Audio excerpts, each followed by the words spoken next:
When I first heard the story of Kisa Gautama and the mustard seed years ago, I was taken by the fact that every person she went to had had a death in their household. This time, rereading the story, I found a version of it that added some emotional detail to the losses in the various households. Yes, I lost my husband, and I miss him terribly. Yes, I'm sorry. Our sister died a year ago. She was so young, and we still can't believe we won't see her walk through the door full of life and smiles as she always was. So what strikes me now about this old traditional tale is not that there had been a death in each household Kisa visits. It's that the people in those houses were actually willing to tell her about their own losses.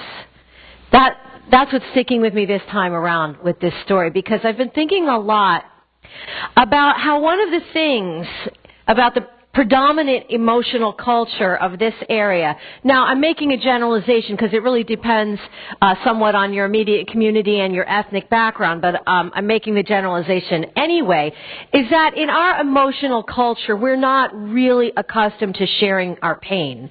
We're not really comfortable admitting it. Vulnerability ain't one of our favorite things.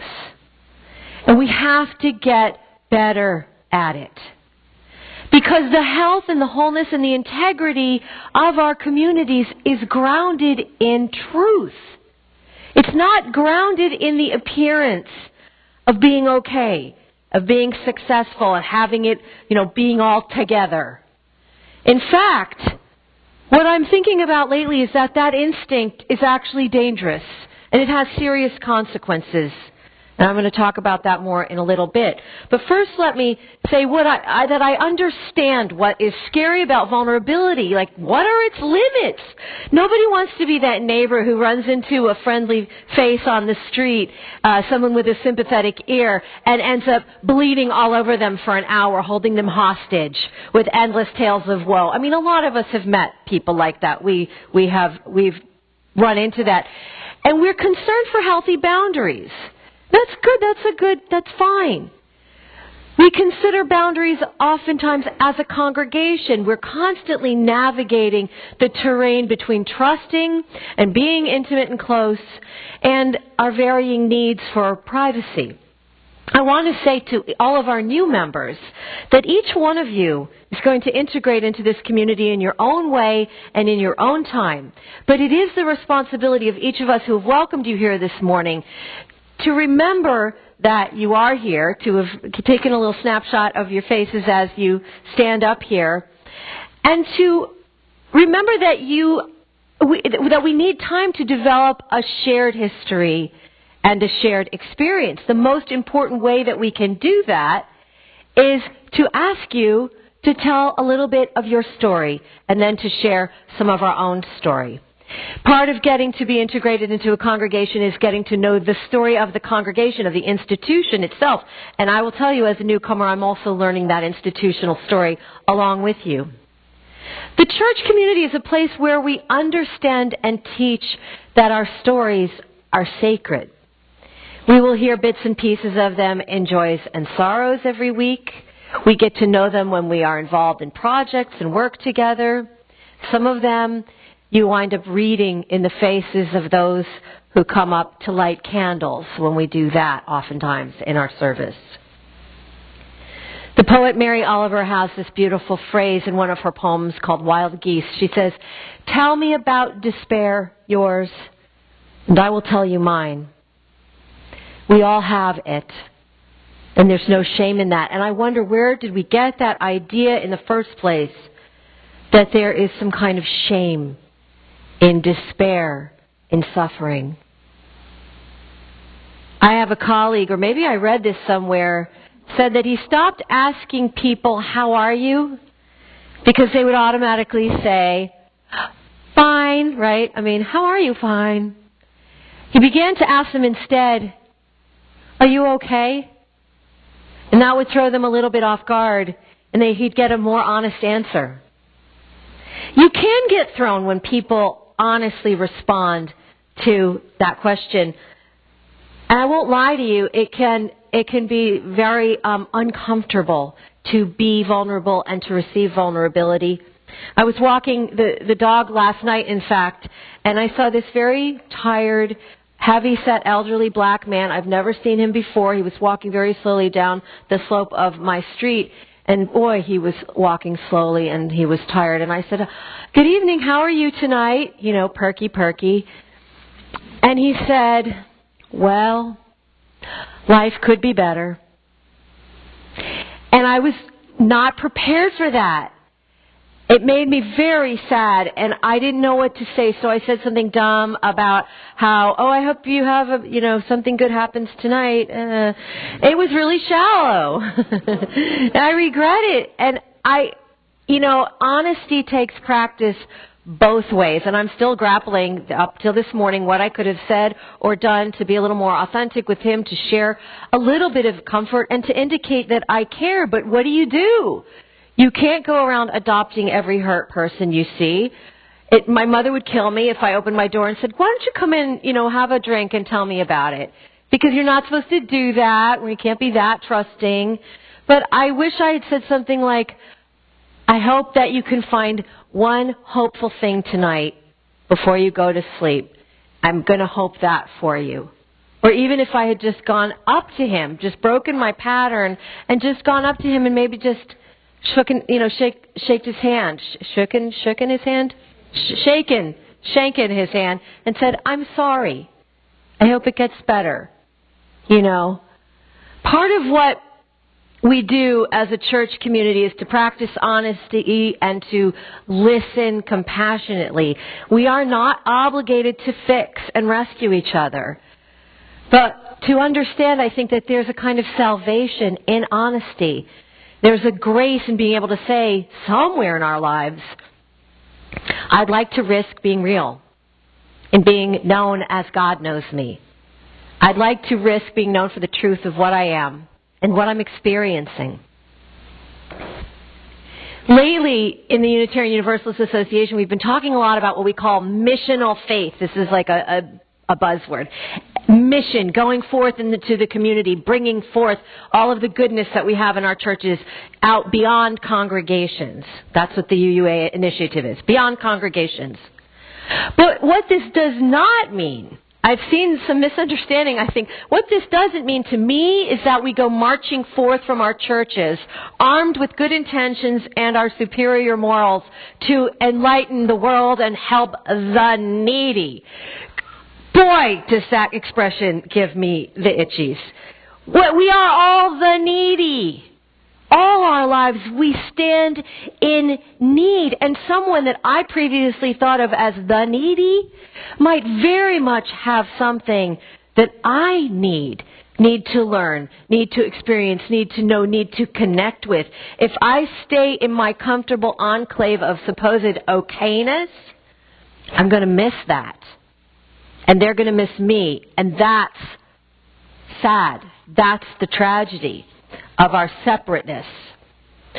I think that a vibrant, mission-oriented church is one where people learn how to be honest and in intentional relationship with each other so that we can participate in the wider community, not as the enlightened people who have come to help, but as fellow sufferers who are desperate, in fact, for authentic relationship, who are in solidarity with the human condition, whoever and wherever that is happening, and it's happening everywhere.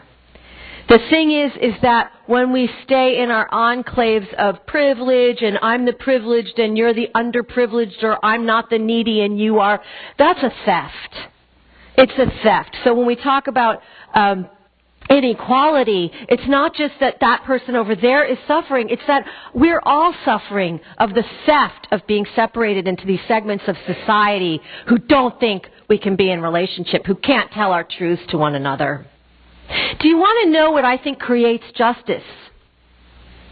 When I think about what most creates justice, it isn't one person identifying a wrong that is being committed against someone else. That's part of it, of course. But I think that justice begins to really happen when we share the pain about things that are painful and awful that are happening to us, within us, and around us. And I mean in our own homes. You are well aware that at any given gathering of your friends and neighbors, there's all sorts of what I call performing okayness going on. And some actual bald-faced lying about how well folks are doing. You know, how are you? Okay, fine. I hear that Facebook makes this tendency to lying even worse, as people post nothing but shiny, happy images of their shiny, happy lives, and it's total garbage. It's a performance. Some of it's real, you know, and yay when it is, but some of it is performance art. It's performing okayness. And I want to go to every single one of those households where nothing ever is apparently hard or there is no suffering, and I want to knock on the door and I want to say, I have a dead child in my arms. I have this dead child. And if I can gather a mustard seed from this household, I might be on my way to getting the potion that I need that will bring him back to life. But the catch is I cannot accept a mustard seed from you if you have pain and death here too. It won't work. Well, can you imagine the looks on people's faces when they're obligated to tell the truth?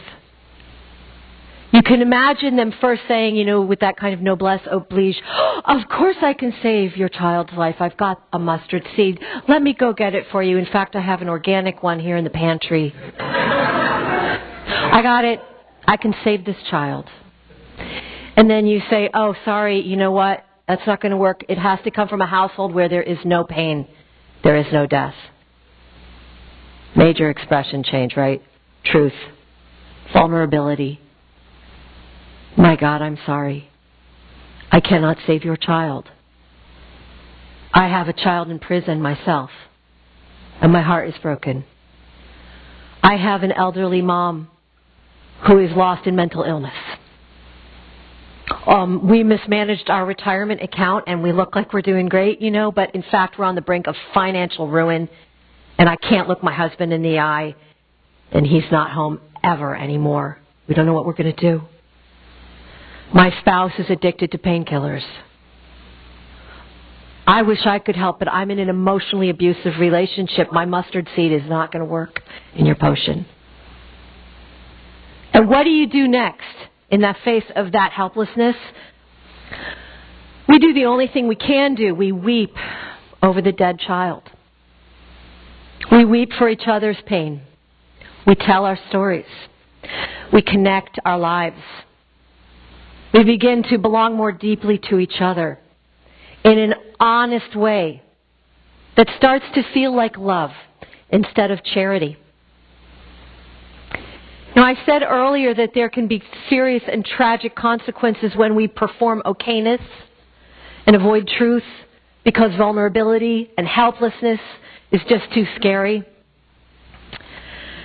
Right now, I cannot listen to Jerry Remy perform okayness in the Red Sox announcer booth, knowing that his son is and has been for a long time an out-of-control violent abuser and bully of many, a child who suffers, obviously, and who inflicts so much suffering on others, a son who murdered the woman with whom he was partnered and who is the mother of his child.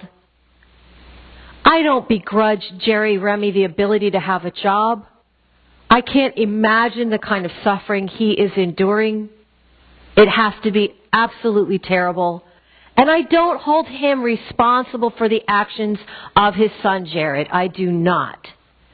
But what I wish for every time I hear him jovially announcing the games is just honesty in our communities. When Jerry Remy is in the midst of a personal, horrible nightmare, I just would wish that he could model for the rest of the community that life sometimes does not go on as usual. Something breaks, something shatters, our hearts break, and we can be honest about that. We can stop. Jerry Remy said to the press, we failed. And he used those words, we failed, by which he was saying, we performed okayness. We used our money to hire the best lawyers. We tried to take care of the situation within the family as best we could. We loved our child. Yes, we enabled him. Judge us if you will, and know that you would probably do the same for your own child, or you certainly might. We acknowledge that we failed. At what point do we say, help? I cannot maintain the facade any longer. There is no amount of money or influence or wishful thinking that can eradicate this dangerous element in myself or someone I know or in an institution I am part of and love and treasure. Things are not okay, and truth needs to be told here. At that point, when someone is willing to say, things are not okay, truth needs to be told, when that happens, that is when vulnerability can become the way toward justice. But truth has to come first. We are all interconnected. What a wonderful thing, except that it is also a truly terrible thing. It can be such a tragic intertwinedness. To be a community requires abiding together in relative peace and tolerance, but to be a beloved community, which is what the church is aiming for, to be the beloved community, requires abiding together not just in relative peace and tolerance, but in honesty and actual acceptance. None of us, were we to look truthfully at our own houses, has that mustard seed to contribute that can save the life, that can magically resurrect the dead child. What we do have to offer that is sacred is our stories, our solidarity, and ultimately the compassion that comes through suffering together. I pray that the strength of God and the courage of the Spirit be with all of us in every encounter of truth. And the love of God be with us in our every breath. Amen.